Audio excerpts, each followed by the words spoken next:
Today, the Sooner Magic Bros talk about Jeff Lebby, Baker Mayfield's Heisman Statue in Heisman Park, Ted Roof, and more.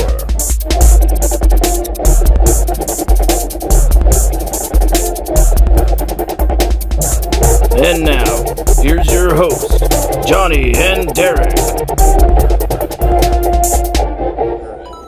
What's up? Welcome back to the Sooner Magic Bros. This is your boy Derek. This is Johnny. And don't forget to like and subscribe. Absolutely. Yeah, we got like 1,000 something views and only a couple hundred or 100 subscribers or less. We got beautiful people out there watching these videos, which is awesome. Sometimes we forget things. That's probably all that happens. Right. But hey, definitely hit the like on the videos. It helps with the YouTube algorithm and all that stuff. Absolutely. And subscribe. And we will promise to keep putting out lots of cool videos. Season ain't even here yet. It's after spring ball. It's really going to get awesome. Yes. And we'll be putting out videos during the week, especially when it's season. And after the games, we'll be putting out videos. We may not be completely sober. We might be a little intoxicated. Just a little bit, maybe. Right. But we will be putting out some good shit for you guys. So, when we get to that news, they switched up the time on us in that last video. First, just to get it out of the way, there is some important news. If you were ready to see the new Baker Mayfield Heisman Statue, they moved the time forward. Would you say that was forward a little bit? Yeah, it's going to be at halftime. That's when the presentation is happening instead of after the game. So just remember, if you want to see it, that it's going to be at about halftime. Instead of at the end of the game. Yes. Which is what we had said in the last video, which is what it's supposed to be. But they changed it at halftime. That's cool also. I wonder if it has to do with like the sunset or something. Maybe. Because I plan on getting a video of it. Hopefully, I don't know how it's going to work because it might just be on the big screen, I'm guessing, because you can't just get out of the stadium and come back in, right? Yeah, I'm sure it will be. I'll probably We'll have a lot of cool videos from the spring game, too. Like last year we had some. We haven't uploaded them yet, but we had talked to a lot of the players, and they were all pretty cool. We had talked to Caleb Kelly, Perrion Winfrey. We had actually talked to Caleb Williams, and it was kind of funny because a lot of the media at the time, nobody knew about him. They had talked about, I wonder what his personality was like, this and that. We had already known. We had talked to him probably longer than we had talked to anybody. But yeah, anyway, so. Yeah, I guess we were just thinking the other day, okay, what do you think, or how big of an impact do you think Jeff Lebby will make on this team? Or how important, I guess? What kind of changes? How important of a hire was Jeff Lebby? Yes. Man, okay, so I understand there are some people that have had concerns like, he was a coordinator under Josh Heupel, and he was a coordinator under Lane Kiffin. And I get it. I had the same concerns anybody else had. I'm not going to sit here and sugarcoat and act like just everything is always great and perfect, and oh my God, everything was a home run. But with Jeff Lebby, some of the people have had concerns saying, well, how do we know how good of an offensive coordinator is? He's always coached under, head coaches that were great offensive coordinators with Lane Kiffin and Josh. I get it. I would be a little concerned about that too, but you have to understand, DeMarco Murray's back. Joe John Finley's back. Gundy's back. Bill Beatonbow's back. It's not like he's coming in, with a bunch of assistants that we've never heard of. I mean, Kel Gundy called one hell of a game in that ball game. I was impressed. I don't know how you could have called a better game, honestly. Yeah. And so it's comforting knowing that everything else is pretty much in place for Jeff Lebby. He's literally just got to be a good play caller. He's already proven. I mean, it's one of them deals. I get the concerns, but I love the support that he has around him. And I love that he's got great assistants. These assistants have been really good for a long time. Bill Bedenbow, Gundy especially. And so I'm not real worried about it at all. And not to mention, now it will take a little time for the players to learn this new system. Yeah. I mean, you got to understand they're not running the same 3 or 4 plays that they've been running with the previous coaching staff. Yeah. Yeah, I heard about that. Yeah, right. Like they only have 4 plays or something like that. I guess so. I wonder if that's true. I want to get to the bottom of that part. Yeah. Because it would answer a lot of questions we had. Right. I mean, I do know offensively and defensively, it did kind of seem like, are they running the same shit? I swear to God, they're like that guy in the video game that just keeps running the same play, same 2 or 3 plays. But anyway, and then see Ted Roof and I really can't wait to and get his to that. son. If you got anything to say. Okay, so Ted Roof, do I think that was a good hire? That one, man, I'm not going to lie. So when I first heard that Ted Roof was going to be the defensive coordinator, you can go back and look at it. I had put up a post on one of the Sooner football Facebook groups, and some people were not. They didn't feel like that was a real sexy hire. Like, what? Ted Roof is going to be the defensive coordinator? I hadn't even heard of him. But I mean, I trusted it just Trust Brent because, Venables. yeah. So basically, I said, the first thing I said, and there were some people that had comments like I was totally stupid for putting this post up, but I said, what if he is just the first of one or multiple coordinators? You know, what if he's just the co-defensive coordinator? You know, what if we're going to hire Bates or another guy? And sure enough, that's what happened. He was just one, but the more once we hired Bates, I was super excited about that. He's got a track record like that previous quarterback coach we used to have. Yeah. You know, like how he had with quarterbacks, Bates has with defensive linemen. Man, he's got one hell of a track record. But no, the more I looked into it, the more I thought it was a really good hire because Ted Roof, we needed a guy who could come in and kind of copy and paste Brent Venables' defense, so to speak. Okay? And there's not a better guy that could do that.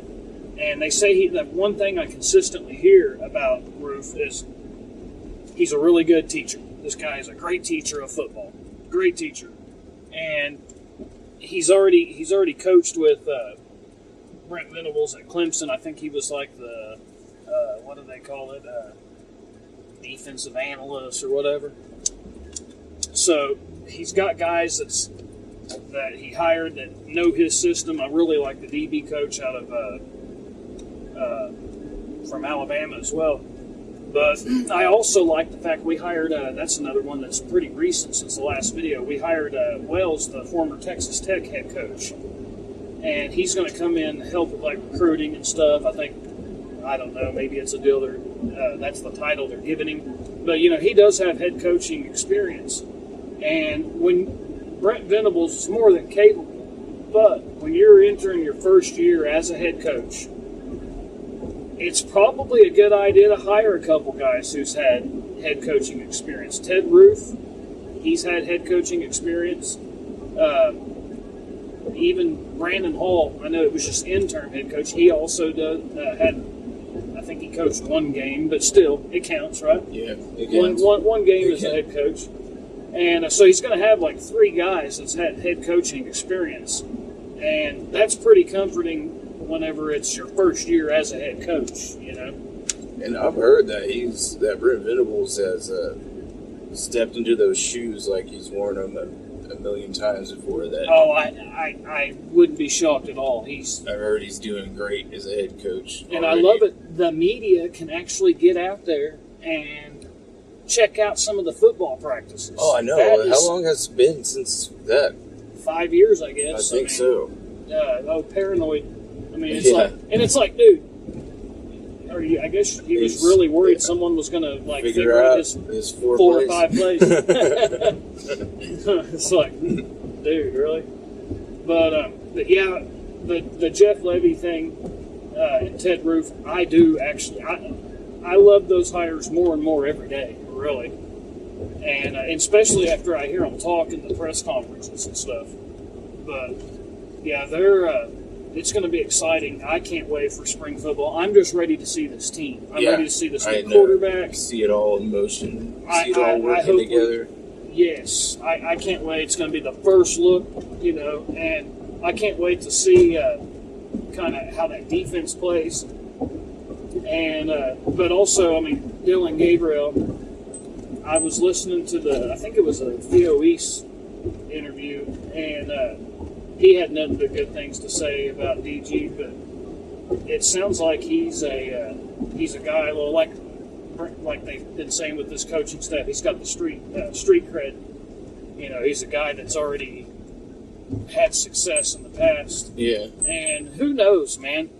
I mean, we've had great quarterbacks at Oklahoma for a long time.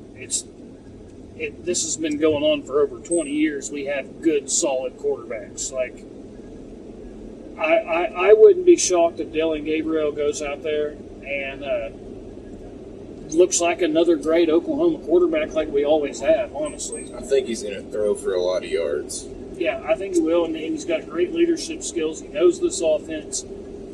He's going to be. I mean, he's going to be huge when it comes to teaching the rest of the team this offense, because learning a new system, it isn't like we got rid of Lincoln Riley and then we hired like say Graham Harrell or what was that, Sonny Cumbie, or Mike Lee, someone who's ran that that Texas Tech type McDonald's offense is what I call it. Well, it is. What we've been running. It's that Texas Tech McDonald's offense. You get a shiny new toy. It gets the job done. It does the job. It makes people happy. It puts asses in the seats. You usually have a quarterback that puts up great numbers. Typically, you can get a 5-star quarterback and a 5-star receiver, and then you have hardly nothing else on defense. It's a typical McDonald's offense, and it works well. Like for winning games in a weak conference, get a conference title, but man, it doesn't get you much more than that. And Oklahoma fans, we're ready for more. Heisman trophies are great. Don't get me wrong. Big 12 championships are awesome. But we want more than that, man. And this fan base is hungry. It seems like this coaching staff is hungry. And I want to see us win at least another national championship before I die. Yeah. Man, I recommend. A long time. Yes. But I mean, it hasn't been. There's been other colleges that hasn't ever won one, or it's been like 40 plus years. So I guess we might be a little what do you call it? Ungrateful for what we got, spoiled maybe. Well, you damn right. But like, I want to see another one. I mean, it feels like the party just started. Right. And we already got to leave. People can say, spoiled, whatever they want to call it. That's just part of being an Oklahoma fan. Some schools, depending on who you root for, you hope for the best. We expect it. And that's just what it is. I'm not going to sit here and act like I'm not that way. You damn right. Some people hope for the best. We expect it. We're Oklahoma fans. And like Barry Switzer always said, we invented championships. Yeah. I mean, it's one of them. It's a program, and I mean, there's other great programs that expect the best too. Ohio State, Alabama, Clemson. It's Georgia. I know they went 40 years without winning a Natty, and that was a damn good football program. They've had a lot of really good teams and still didn't win a Natty. And it's hard. Yeah, and I remember Ohio State was in a little bit of a drought. Like they'd won one in 2002, and then they'd had a good little run where they wasn't winning any. And but yeah, we've been really close. We've won a lot of big games. The Ohio State game was a big game. game against Auburn, the Alabama game. Some people would find it hard to believe Bob Stoops was 3-0 against Alabama. Yeah. A lot of people forget that, but he was. He was 3-0 against Alabama. Now, he had only played a Nick Saban Alabama once, but he played Alabama in 2002, 2003, and then there was that Trevor Knight game. Trevor Knight, yeah. And which was against Nick Saban and a damn good Nick Saban team. But we've also won some big games as well. It just ain't been the Natty game since we had Josh Heupel. But, you know, it makes me wonder, like with Dylan Gabriel as our quarterback, I wonder, like, I'm not going to say I think he's just like Josh Heupel, but I see a lot of Josh Heupel / Baker Mayfield with this guy. Really? Yes, like that's kind of what I see. I really didn't even want to say that until like after the spring game, but that's what I've seen just in the footage I've watched of him at UCF and the highlights that I've seen. But and it could be the Josh Heupel comparisons come up because he's left-handed, of course, but he's about the same. You know, I want to say he's listed at like 6 foot, a couple 100 pounds, I think. But yeah, I just feel like, you know, Josh Heupel, he was enough to win the Natty. Georgia just won a national title with a fucking walk-on. You know? Everybody, the fans didn't like that quarterback either. What was his name? Georgia's quarterback? I'm having a ring for it. Yeah, I know, I am too. Someone will say it in the comments. Yeah. Bennett or... But anyways, it doesn't matter. But they didn't like him, and he wins a national championship. I think they didn't like him because they didn't think he was going to be good enough to win the national championship. Is what I think. The fact that we're having a brain fart remembering his name kind of says it all. Yeah. You know, just ultimate disrespect. But I kind of felt the same way about Dylan Gabriel this entire time. You know, right after all the shit had hit the fan, you know, it was Caleb Williams. Oh, Spencer's going here. And it was Jackson Dart. Caleb Williams. Jackson Dart. Caleb Williams. Meanwhile, this is the dude who's here. This is the dude who's working hard. This is the guy who's actually earning, you know, respect from his teammates. And who knows, man? He may end up... This may end up being a deal where it's a total blessing in disguise. Like, you never know. I think so. I think that's where I bet my money. I think we'll be better off. Absolutely. I know. That we'll be impressed whenever we get to see him in action. I think we will, too. I think there's a really good chance that, you know, come October, September, you know, even November-ish, somewhere in that area, I could see it being a deal where we're like, wow, thank God this happened. It could, because when it comes down to it, you know, we had already talked about who would you rather have. Say Spencer would have went ahead and stayed. You know, would you rather have Dylan Gabriel or Spencer Rattler? And then, you know, of course, nobody really talks about would you rather have Caleb Williams or Dylan Gabriel. With this particular coaching staff and the way everything's went down, man, I know it seems like a no-brainer a few weeks ago, but, dude, I heard a little rumor Caleb Williams threw 2-3 picks. I heard about that. In one of them scrimmages, dude, at USC. I don't know if it's true or not. I don't know if it's true because they don't let the media in, but the rumor on the street is that Caleb Williams went out there and threw a couple picks. And I don't know if they said it was 2 or 3. You know, who knows? He could have hit the receiver right in the hands. Could have bounced up or something. Ball got batted up in the air and intercepted. But either way, supposedly he threw 2 or 3 picks in one of the scrimmages. It didn't look real good. And we seen what that money did to Spencer Rattler. You know, you can say money don't change you, but he is a young man still. He was only 5-2 as a starter. Like when he played defenses like Baylor, I mean, yes, he did get hurt in the game. But even Kansas Jayhawks, man, had him like looking like a true freshman. Kansas Jayhawks.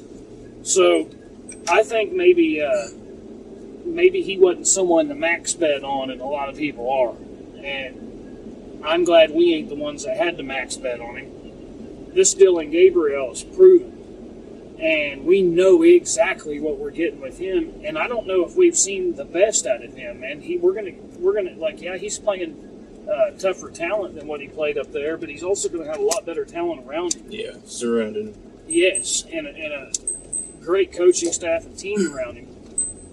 But this whole thing may be a blessing. It might be a blessing in disguise, man. I would rather have a team where everybody on the team, where the media isn't talking about them every day, like they already earned their Heisman Trophy and all this. I would rather them be like working towards something better. Absolutely. Because I think it will make a better player and a better team.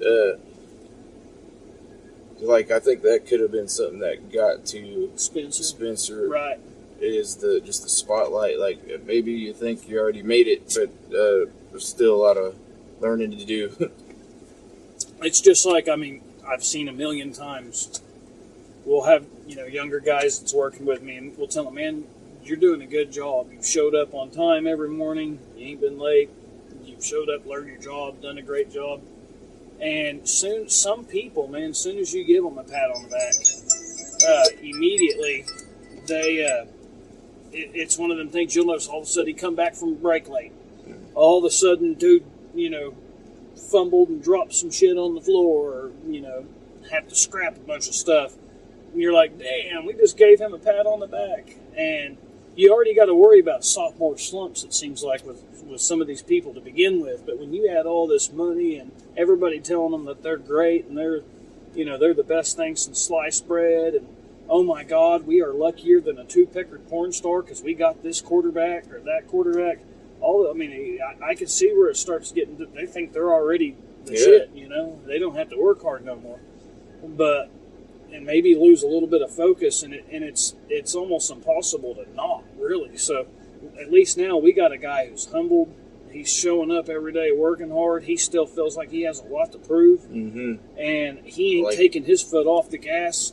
I don't think any of these players are. And now, man, it seems like there's a lot of competition right now going on up there, because if you was to try to half-ass, normally I could give you a depth chart right now, and I might have a few guys that's off. Maybe I'm wrong on a couple positions here and there, but normally I could give you a depth chart, pretty much tell you exactly who's going to be the starter in the second. For sure, your first and second stringers. But, dude, I wouldn't know where to start on a lot of them right now, because there are a lot of positions that are just really up for grabs right now. And I guarantee you there's a lot of players that they all know they have a chance to play. They all know that it's kind of a fresh new start. Who can impress this coaching staff? And I love Brent Venables' mentality. Playing time is earned. Yeah. And and which honestly, having a system where he wants to be like one of them programs that develops players, and that is totally fine if you're telling them right out the gate when you're recruiting these kids, hey, I think this previous coaching staff, we played a lot of young guys when they wasn't ready, and I get it, you're worried about them transferring, but if you're honest, which I know, Lincoln Riley, honesty, I know that's hard, I know that's really tough, but if you're just honest, I think he's a fucking he don't know how to just be straight up about shit sometimes. He's like a politician. That's his thing. Lincoln Riley is like a politician. He would be a great politician. He would be a great politician, dude. He will look you right in the eye and tell you nothing and make you feel good about it. And then when you ask a question, he'll answer it without answering it again. And he's the best at talking without telling you shit. Yeah. And he keeps everything close to the vest. He don't tell you if someone's injured. He don't tell you if someone's suspended. You got to figure it out on your own. Like, you'll just see that dude ain't out there on the field, or you'll see that Theo East is in a damn little scooter. You know what I mean? Like, he ain't going to tell you he's injured, and he ain't going to tell you anybody's suspended, or the two running backs and the receiver that got kicked off. He never mentioned their name. We had Perkins and Ramondre. Stevenson and was it Bridges, I think. He never mentioned their names. We all had to just figure out who wasn't out there, pretty much. And but anyway, I like the way with Brent Venables. He's very honest, but as long as you're straight up and honest with these kids from the get-go, and they know coming in here right out the gate, hey, you're probably not going to play your first year. And if you tell them from the get-go, we develop our kids. We develop our players. If this is a place where you're trying to come in here and play when you're not ready yet, this ain't the place for you to come. But if you want to come here, if you want to go to a place where you can get developed into a player, get the absolute best out of you before you get there, before you get on the field, then this is the place for you. And that helps with that whole transfer portal and guys dipping out because they didn't play their true freshman season. Mm-hmm. Like, no, if they go in with the mindset of, hey, I'm not going to get on the field till I'm ready, and maybe you don't get on the field till your second or third year, that keeps it to where you've always you're always going to have, like, okay, your depth's going to be younger guys, and then your starters are going to be redshirt juniors, redshirt sophomores. You know what I'm saying? Or maybe they're true juniors and true sophomores. But either way, it kind of keeps it to where it helps with the depth and development. And so I like the way he's doing that and being straight up with them. Yeah, definitely. But anyways, we are where we need to be. Yeah, and we will cut it to the end here. I always like to say, never get too comfortable on anything, like whether you're at your job or anything, because as soon as you get too comfortable, that's whenever you chop your finger off or something. Exactly. Or smash it. I've almost done that before. It's just you're getting too comfortable. So never get too comfortable, and there is always room to improve, and there's always new things to learn. Absolutely. Or invent. Like, sometimes you can be the inventor of some stuff, but even if you invent something, though, that doesn't mean you still can't learn new things, though. Absolutely. But, all right, we got to get... Yeah, we got work to do. We're doing improving that our own selves. We got some friends that play in a Van Halen tribute band, and they've been doing it about 5 years. They've played all over the country. They need their beer. Back here. They need their beer. But despite doing this for 5 years, and they've played them songs many times, they still show up to rehearsal and work their ass off because they know they can get even better. And them guys are even them guys know what's up with that. Yeah, crazy. Right. All right, I guess that's it. Boomer Sooner. Boomer Sooner. Hopefully they heard this video. I may have had the AC blasting too.